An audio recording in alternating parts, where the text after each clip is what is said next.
dream. So I am on a mountain, a snowy mountain, and I meet an old couple. Wow! And there's a commentary notice it that there's a commentary person who's like, and even though he has a broken foot, he is still up there, and he is in a sled that looks like a sled for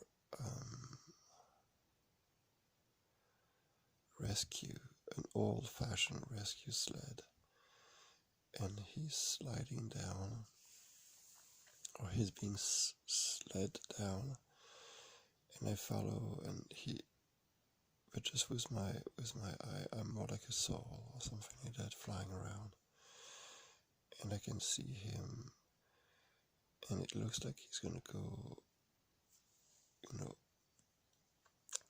over some rocks, but actually he just passes.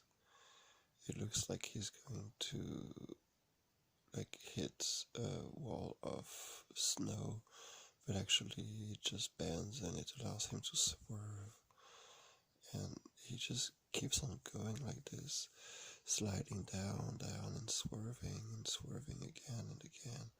It looks like it's effortless, like every little imperfection is helping him to slide down the mountain and not get stuck, actually. And I'm just like, wow, it looks so effortless. Okay, so that's one part of the dream. Then I don't know what happened, but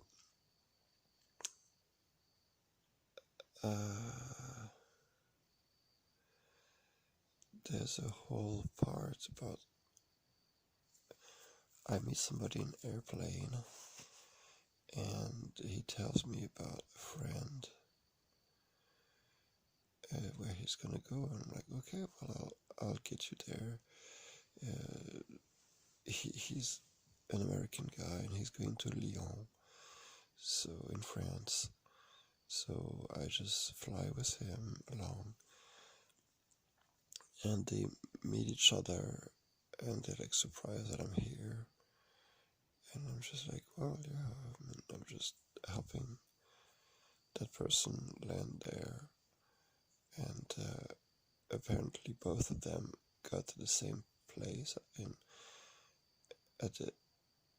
and his friend got there at the same time, and they're both surprised also to meet each other, and the fact that they have all arrived at that place at the same time, and kind of did not expect to see each other. So that's another part. And then I'm walking. There's an office building, and there's an interview for a job.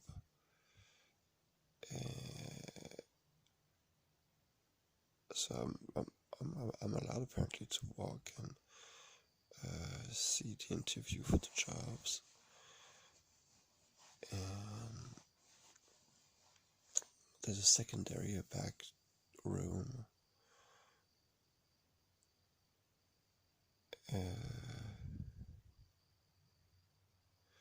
And people sometimes come there in the back room because they want to try to find if there's a shortcut to the interview.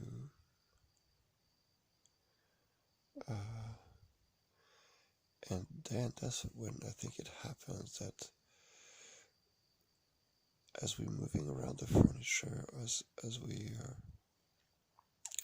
in the back room, there seems to be another door or another. So I open it, and I'm not alone. There's other people, and we just all of a sudden discover this whole hidden place, and it's well lit because there's outside windows, and it looks like a private apartment of a rather modern but also very ancient Chinese or Japanese style with artifacts and beautiful wooden floor and natural wood, and that everything is like it must really smell good. And we know that nobody has been there for, I don't know, I want to say 100 years, but maybe even more. And there's not a speck of dust anywhere.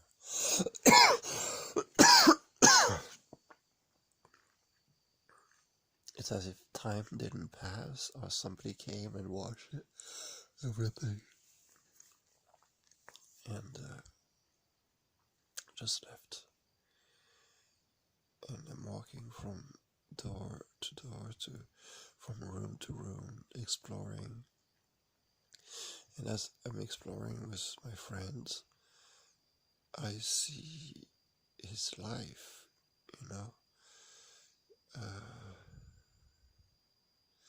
his care, his cleanliness. Sorry. And I then enter the last room, which actually opens to the outside. There's a little pond, and I can sit on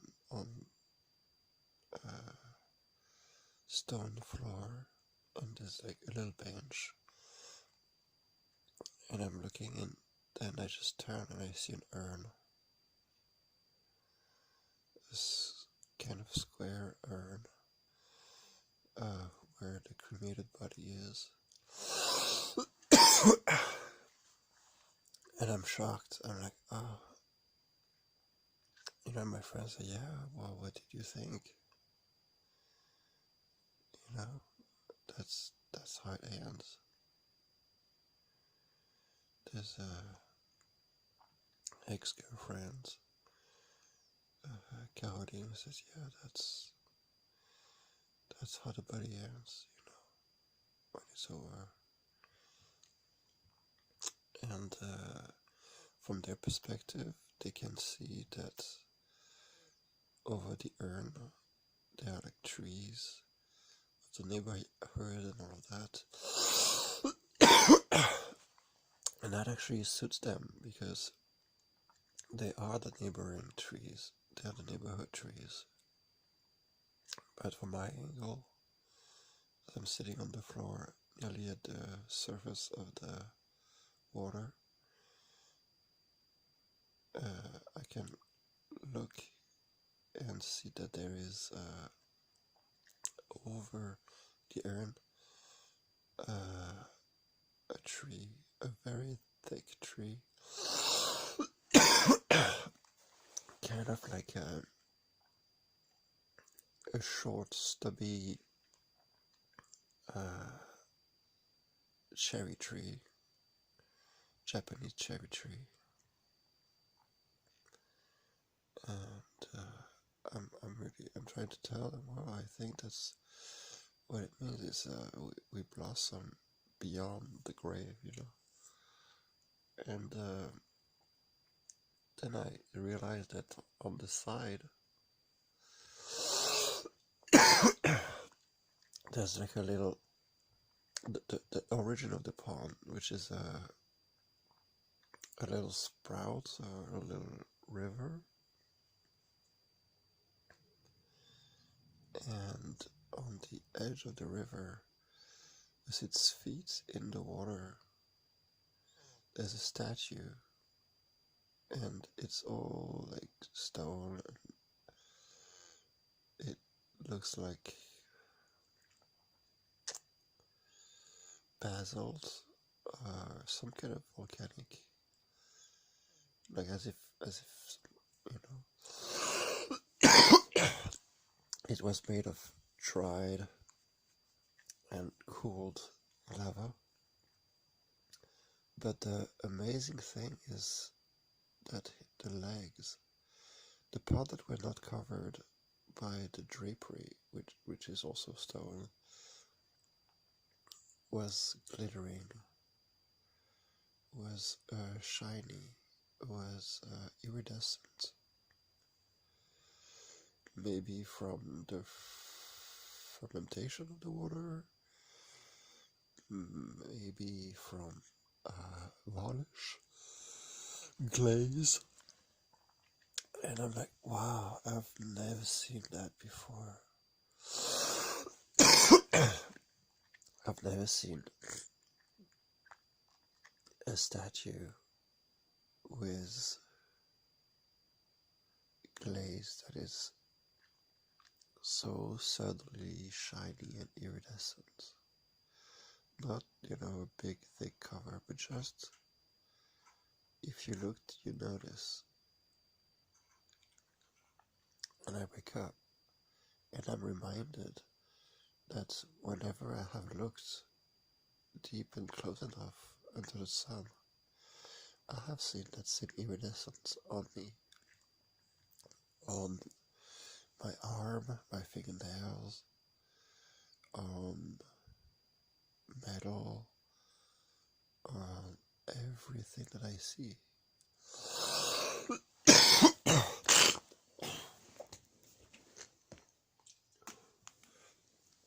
Sorry. And I'm crying. In the dream, I was crying from being touched like that, from being inspired by that man and his way. I was really touched, really moved by the life that he had left behind as he died.